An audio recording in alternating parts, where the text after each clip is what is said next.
you will go with me to Genesis chapter 11, starting at verse number 2, going to 9.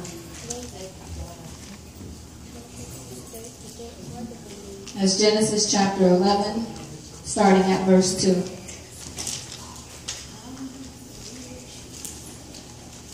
When you have it, say amen.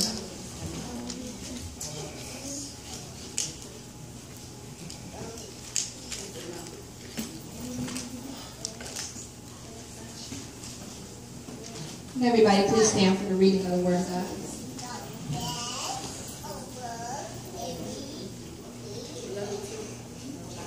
And 2.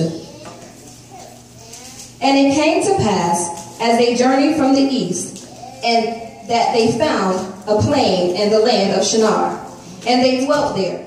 And they said one to another, Go to, let us make brick, and burn them thoroughly. And they had brick for stone, and slime had they for mortar. And they said, Go to, let us build us a city, and a tower whose top may reach unto heaven.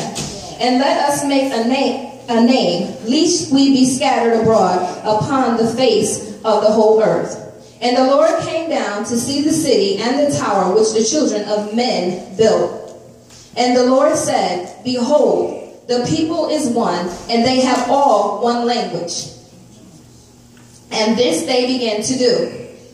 And now nothing will be restrained from them, which they have imagined to do. Verse 7, Go to, let us go down, and there confound their language, that they may not understand one another's speech. So the Lord scattered them abroad from thence upon the face of all the earth, and they left off to build the city. Therefore is the name of it called Babel, because the Lord did therefore confound the language of all the earth. And from thence did the Lord scatter them abroad upon the face of all the earth.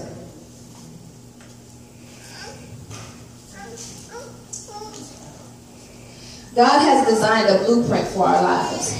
And when we step out of his will for our lives, making presumptuous decisions, the word presumptuous of a person or their behavior failing to observe the limits of what is permitted or appropriate. The synonyms for that is overconfident, arrogant, bold, cocky, impolite. A lot of times we are going to move more on instinct than God. My subject for you tonight is you cannot build without God. In Revelations 22 and 13, he said, I am Alpha and Omega, the beginning and the end, the first and the last. Verse 14, Blessed are they that do these commandments, that they may have right to the tree of life, and may enter in through the gates into the city. Now in Genesis 11, it talks to us about a group of men who decided to build a tower to reach heaven. Nimrod was the king at that time, and he actually helped orchestrate that. And he was actually rebellious against God.